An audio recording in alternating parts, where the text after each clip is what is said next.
Well, hello and welcome to this Wednesday's edition of Movie News here at MB. It's very strange me saying this, John, because I'm not normally on the scene on a Wednesday, as you know. Yep. But here I am, and here you are. Yes. And we're going to talk about entertainment stuff. We'd just like to welcome all our YouTube subscribers to the show today, whenever it may be across the world, and of course on our Twitch channel as well. Now, John, we're going to be talking about a few things, important things for the movie industry. So I'm sure you've got your own thoughts on this, because this is of the world as we know damning. It's very damning, John, and I'm going to read from Variety. I'll let you in after I've read this statement that's coming in. It's not a statement, it's actually an article. It's a report about Disney postponing some of their films for the rest of this year. And we won't see these films till 2021. Maybe. We just don't know these days. Strange days indeed. There'll be theatres left. Well, this is the thing. 2021. I'm sure we'll get into that. But Disney has postponed the release of fall blockbusters such as Marvel's Black Widow, Steven Spielberg's West Side Story, and Kenneth Branagh's Death on the Nile by several months. The results are bad news for the exhibition industry, which is facing fierce headwinds after closing for months due to the coronavirus. Black Widow, starring Scarlett Johansson, was set to debut on November 6th, a date that started to look increasingly unlikely as movie theatres on the coast remained closed. Variety previously reported that the studio was eyeing a new time to unveil the film on the big screen after the disappointing performance of Christopher Nolan's Tenet in the US and the delay of Wonder Woman 1984. Black Widow will now open on May 7th, 2021. We've already had the first trailer out for this, John, only a few weeks ago. We're now having to wait, we're talking about 9 months away? 8-9 months away. Yeah, it's crazy. Yep. Death on the Nile, a follow-up to 2017's box office hit Murder on the Orient Express, will bow on December 18th, 2020, vacating its original October 23rd premiere. Death on the Nile, a murder mystery based on Agatha Christie's novel, appears to an older moviegoer's demographic, and that might be an issue. Yeah, you know, because I'm pretty sure that older moviegoers will be hesitant to return to indoor spaces during the pandemic. West Side Story, which we've not really heard much about, John. We've not talked about it either. No. Briefly, very colourful. Yep, which marks Steven Spielberg's first foray into musicals, was expected to be a key Academy Awards contender. An awards career may still be in its future, but not at this year's Oscars. West Side Story will launch a year later than expected on December 10th, 2021, instead of December 18th, 2020. It's going to be to do with obviously slots, John. Yeah. We talked about this backlog. There's going to be issues. Oh yeah. The amount of films that were about to begin production, the amount of films that were in mid-production. We already know the films that were supposed to be coming out in 2021. Yeah. It looks like they might actually have a knock-on effect, and we won't see these films to maybe early 2022. Yeah, it looks like it's going to be a dominoes effect here, Stephen. It's really bad news for Kevin Feige and the people over at Marvel Disney, because they have obviously had plans in place for where they want to go with these stories, Phase 4 of the MCU. And it's looking like that may not happen now. It's looking like everything's going to be flung up in the air. All the creative decisions they were making up in the air. Lots of juggling of release dates now. They say that in another article I actually had open, that essentially they're putting the MCU Phase 4 on pause until further notice, because Eternals is now going to have to shift. Yeah. Shang-Chi and the Legend of the Ten Rings is going to have to shift. We may actually see a situation where Falcon and the Winter Soldier, which is currently shooting just now, I believe, again, may actually have to be delayed too, because obviously we are not aware of how this lends itself into the cinematic side of the Marvel storytelling, but Kevin Feige himself has already come out and says that they all connect in one vein or another. So maybe that there's some important events happening in this TV show which have ramifications for the cinematic side. We may see the TV shows getting delayed. Yeah, WandaVision may actually get delayed as well now. It's terrible news, man, but look, it's the right decision from Disney. They've obviously looked at the likes of Warner Brothers, the box office grossing, the performance of Tenet. They'll say it isn't anything to do with that. I actually spoke about this a couple of weeks ago. There was rumours about Black Widow moving, Wonder Woman moving. It actually did move the next day. Black Widow, up until today, hadn't shifted. And they were saying then, this has got nothing to do with Tenet's underperforming at the box office because of the pandemic. They must be looking at Tenet, a Christopher Nolan event movie, deemed the saviour of the cinema-going experience, seeing it underperforming and thinking, not a chance of we putting Black Widow out, not a chance of we putting West Side Story out, Eternals. None of our blockbuster movies are coming out this year because they're going to underperform. We're going to make a loss. They can't afford to make a loss, Disney. No. They bought up Fox just a year or so ago for ridiculous money. It was like billions upon billions of dollars. They can't afford, even Disney, to make losses in the vein of $100, $200 million. So I think it's the correct decision from a business standpoint for Disney. And these movies will be consumed when they're consumed. Black Widow, Stephen, we spoke about it, man. Yeah. I think the best place for this movie now is on Disney Plus as a premiere or a premium purchase.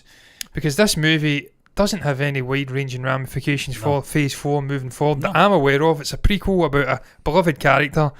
John, it's set up to introduce the what's the Yelena. actress? I suppose she could be the next Black Widow. So that may have ramifications. That's its purpose for me. It's to give closure as well to the. It's a funny way to say it, as it is a prequel and you're talking about closure, but to obviously give closure to Scarlett Johansson's version of Black Widow as well. But you're absolutely right, John.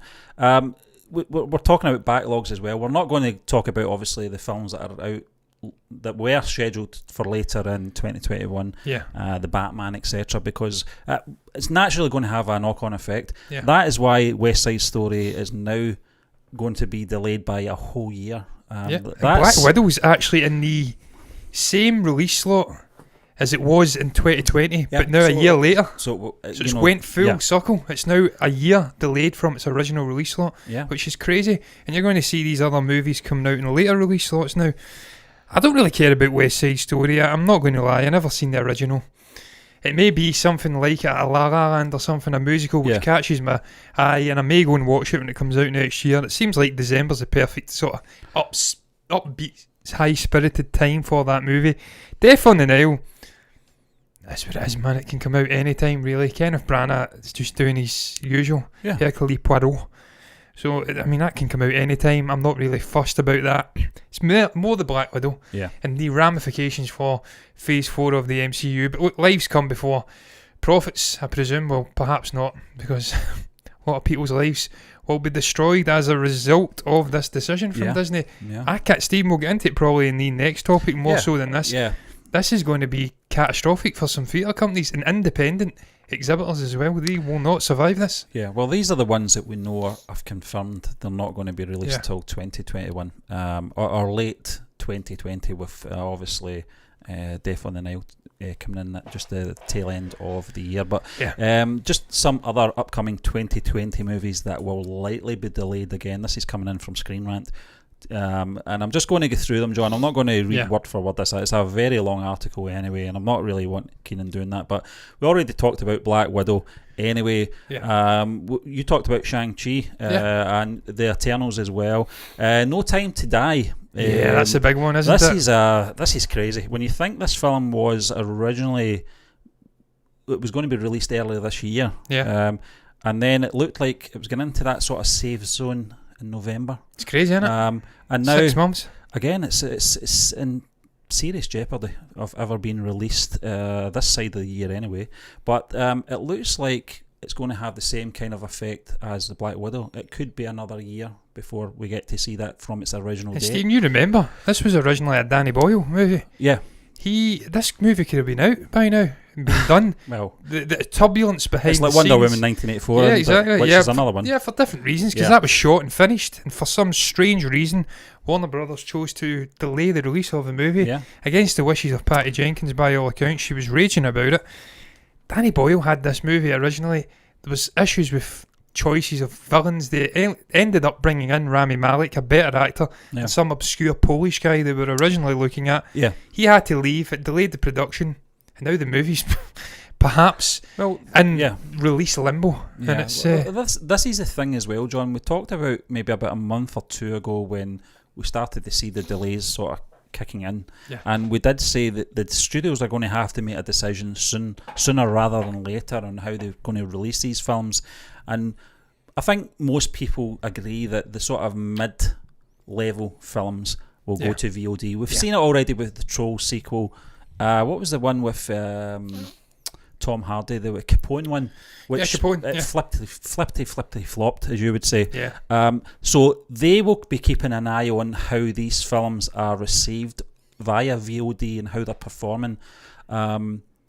Trolls did okay. Trolls 2 did okay. Capone, on the other hand, $50 million or something. Yeah. Opened with.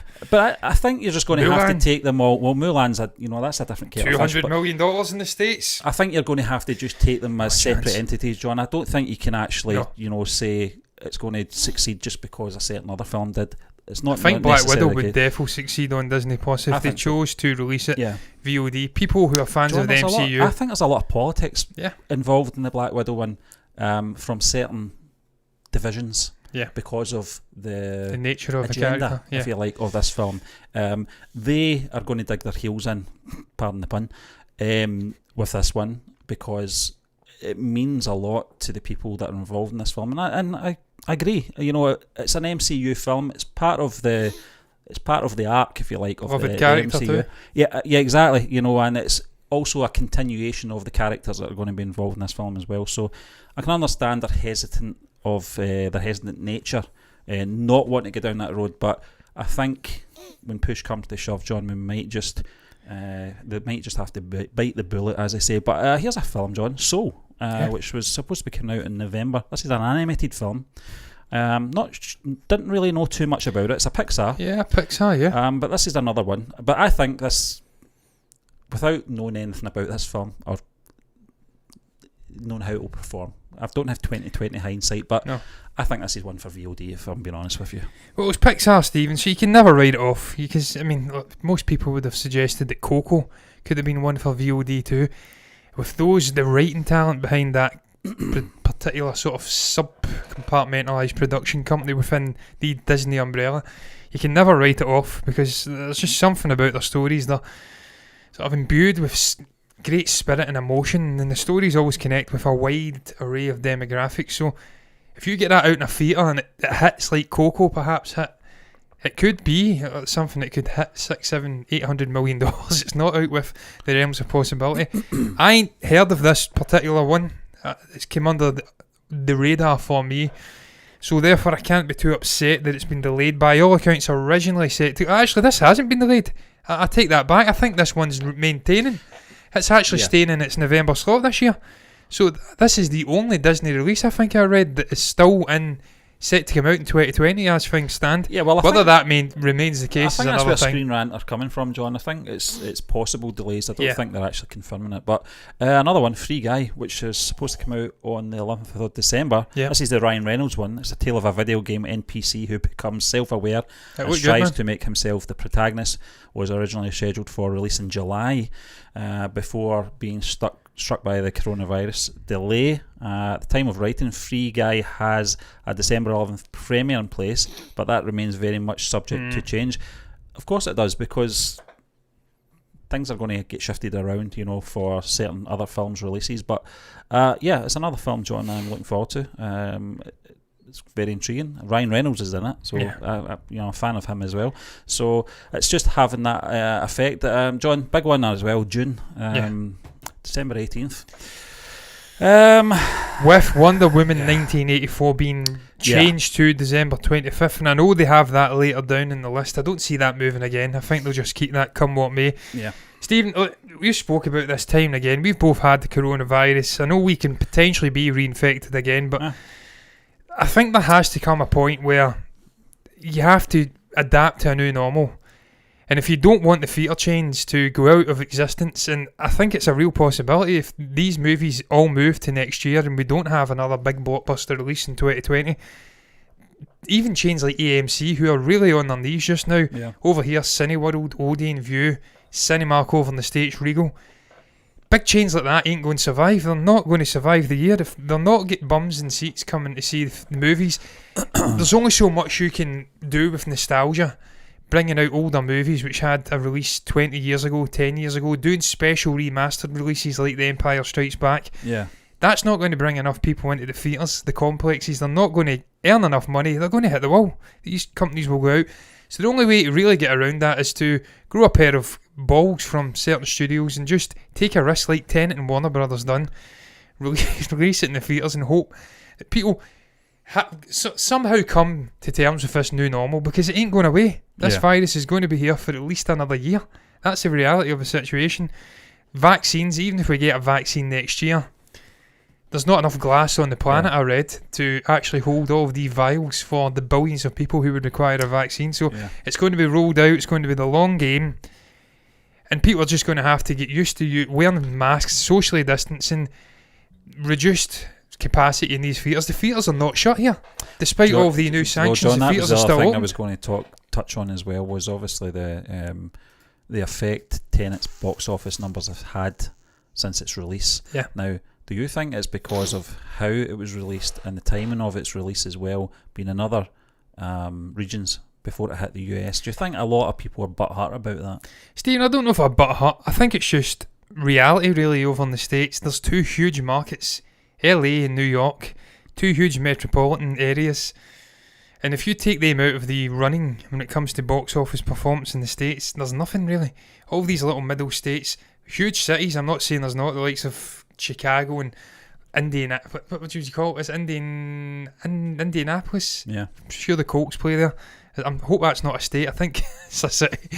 Minneapolis, and there's New Orleans. There's huge cities. Houston, Dallas. I know it's not just LA and New York, but they are the predominant areas, the markets for movies. And when you take those two out of the running in the States, a movie's going to really struggle to hit the numbers required. People in the sort of California area are having to go to Orange County and San Diego, go to Nevada to watch movies. And whilst I admire John Campea's sort of dedication to watch movies and perhaps travelling 300, 400 miles, whatever it was, maybe even further, to watch a movie in a theatre in Las Vegas, New Mutants. And I think he went down to Orange County to watch Tenet as well.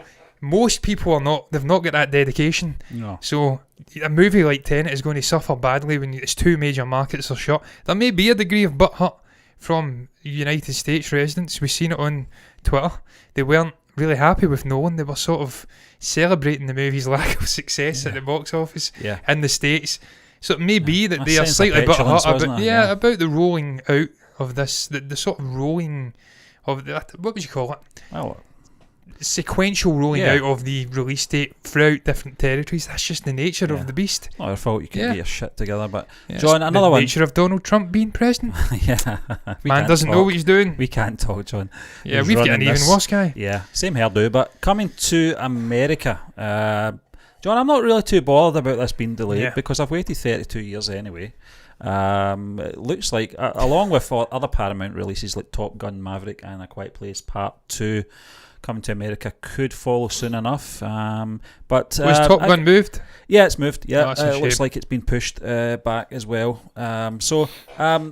Again, you're going to get that sort of range, that mid-range of films. And I don't really mean a disservice to the Eddie Murphy film or anything like that. I'm a big fan of the original movie.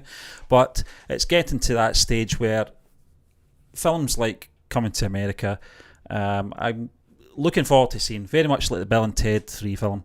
I'll see it. I'm not in any great rush. I know you're trying to fix my camera there, John, just in case anyone thinks there's an earthquake happening here in Scotland. It's not. But I'm not too fussed. You know, I've waited nearly a whole year. By the time A Quiet Place Part 2 comes out, I think it will be a whole year since they started marketing that film. But where are you going, John? Where are you going? You continue doing your technical stuff in the background, John. West Side Story we already talked about in our first article. Wonder Woman 1984, December 25th. This is a film that keeps getting shifted about, John. Yes. But do you see it getting moved once more, or do you think... I don't look as cool now. No, I noticed, Stephen, that you were very, very blue. Yeah. And what happened was I changed the actual colour balance, the white balance for my show last night. I used that camera because it's got autofocus. This one doesn't.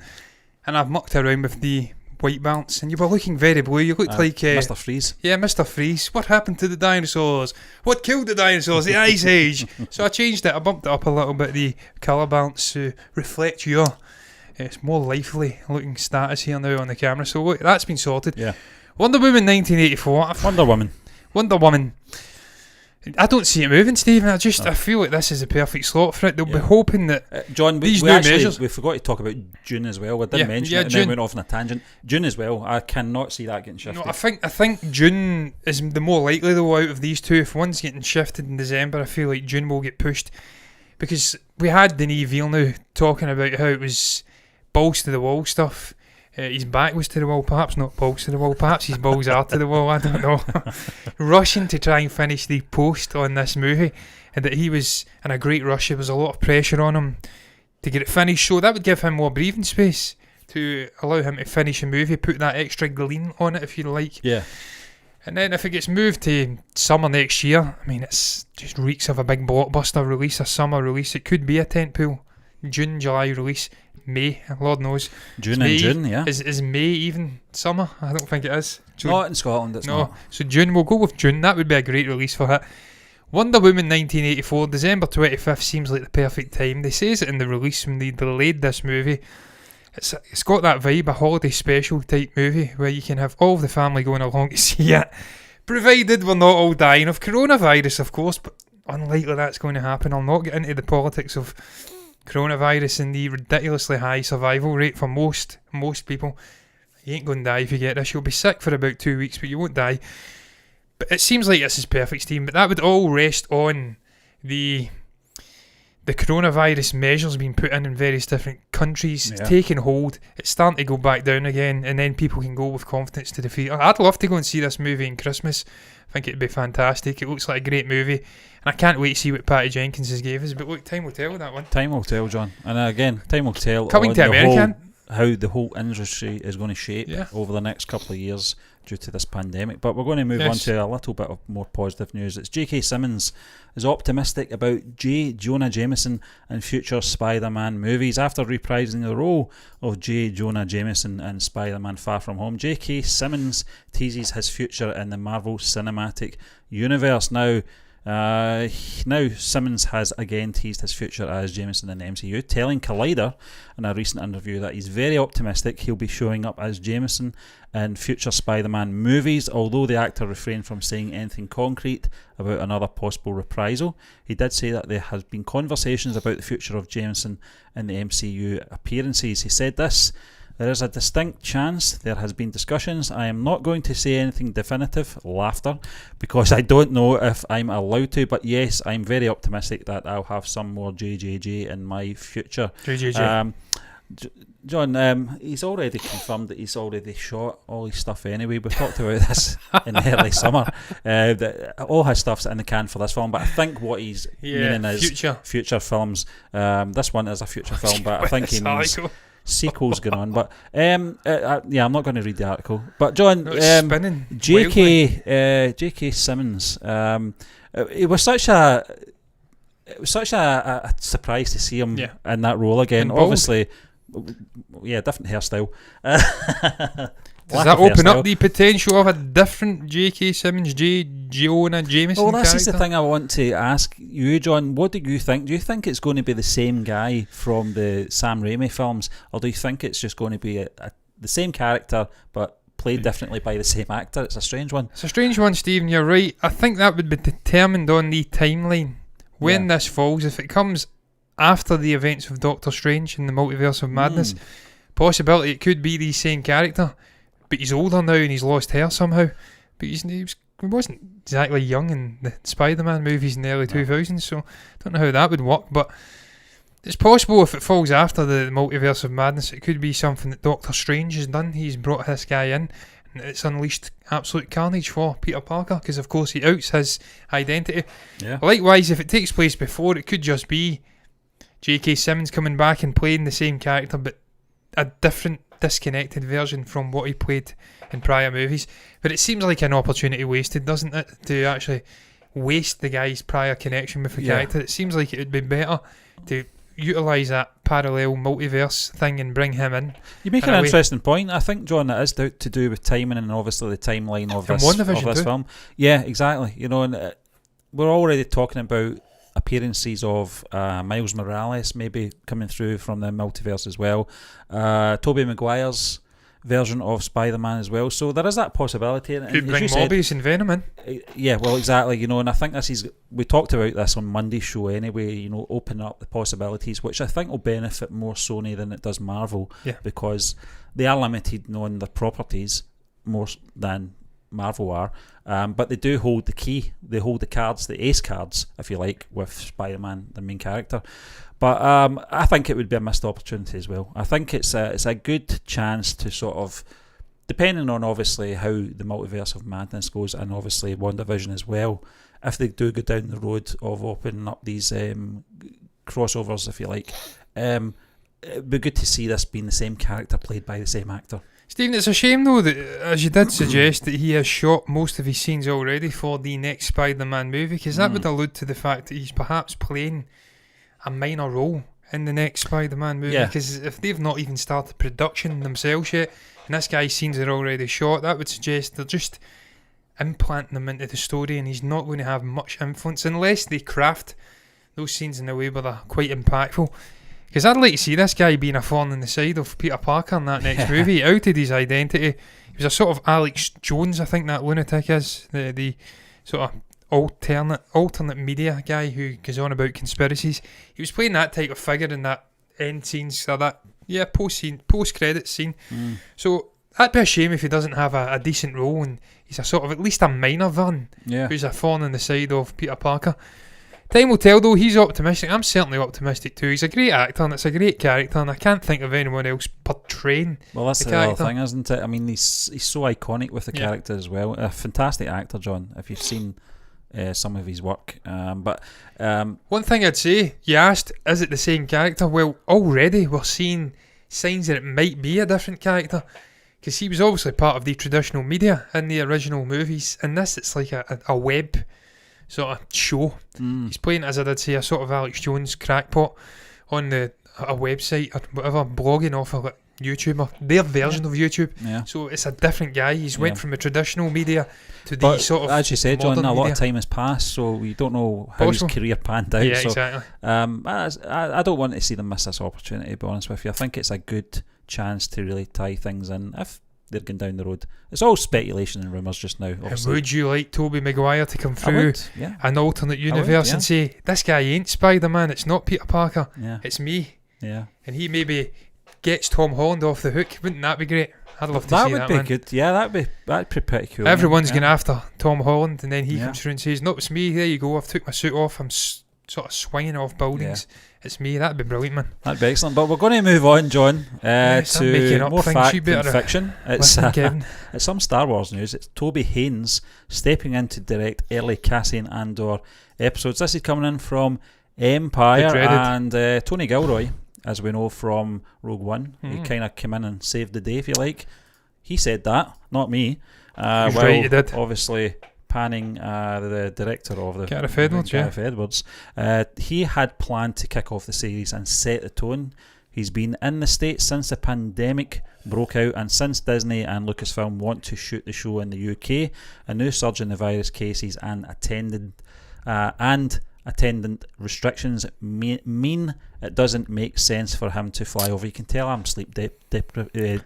I can't even speak right, John, because I'm absolutely struggling. Attendant is a strange word, though, isn't it? Really, when you think about it, it's not a word we use that often. Let's be honest. And then you follow it up with restrictions, which is another word that's a tongue twister. It's but not good, man. What can you do? And I'm only reading off an article. How hard can it be? Smarty Pants Empire writer.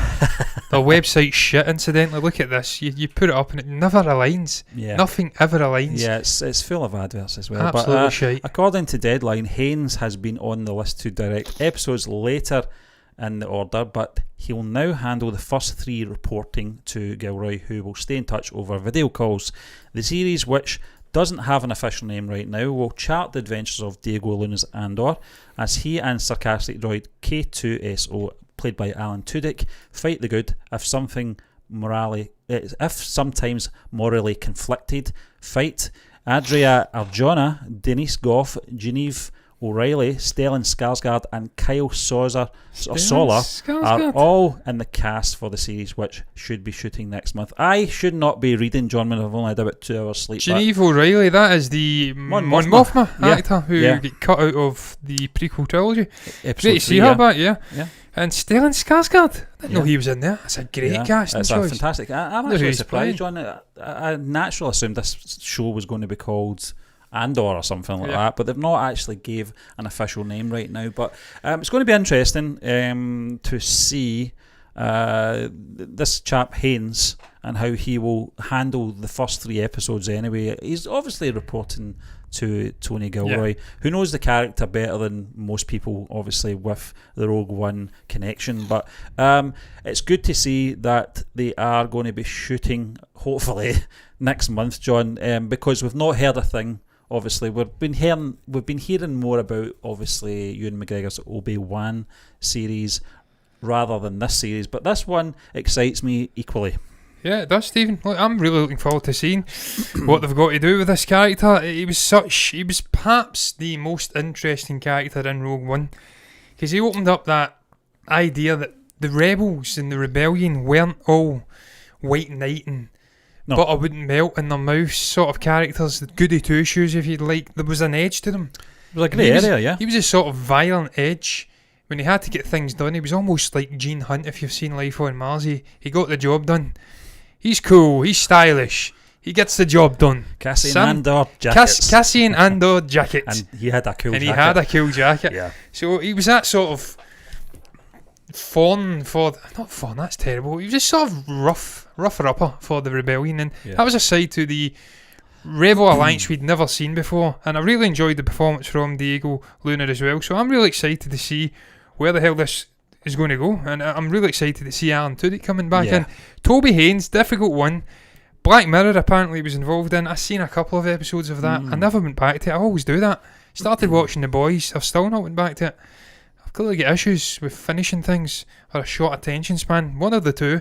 But Black Mirror was wacky. It was crazy. It was really enjoyable. So if he's involved in that and they're saying veteran, then it's a good stand-in for Tony Gilroy to come in and do it. He's obviously a British-centric director who's ready to stand in and help him out because of COVID-19, him being isolated from the set and want to shoot predominantly in the UK.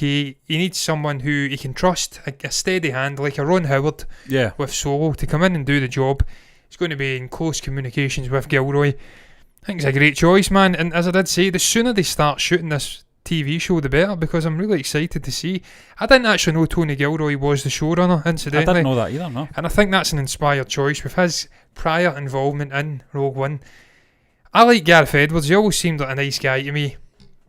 But the rumours we heard about his initial script and the way it ended, it was too sweet. It was too happily ever after, like a sort of Disney fairy tale story. Yeah. Everyone survives, no one dies. That shit. No, I think you need John as well. that dark edge. Yeah, I think as well that I think Gareth Edwards was too nice a guy to deal with Disney execs as well and Lucasfilm execs and some of the decision making. I think you need someone like Tony Gilroy to come in and stamp his authority. You know, he's more experienced, in the film industry than Gareth Edwards at this stage. Anyway, he's still a young director, Gareth Edwards. It's unbelievable how young he was when he did the Star Wars film. But you're right, I think you need someone with that sort of experience coming in. It was him that basically came in to obviously tidy up the reshoots and make it more of a...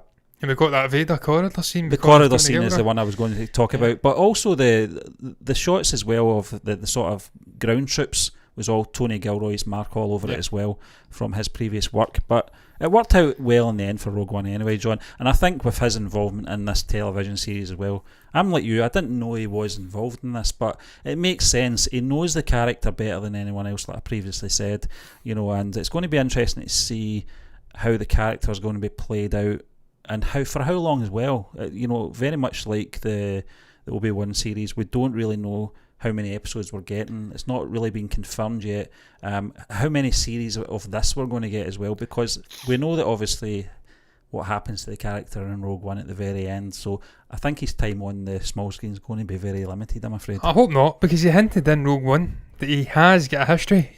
He's killed many people, essentially.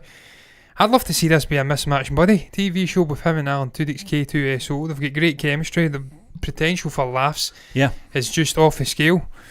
And Gilroy, not being a fan of Star Wars, as he's admitted himself, not a massive fan, he won't be overawed by handling the character, by handling this franchise.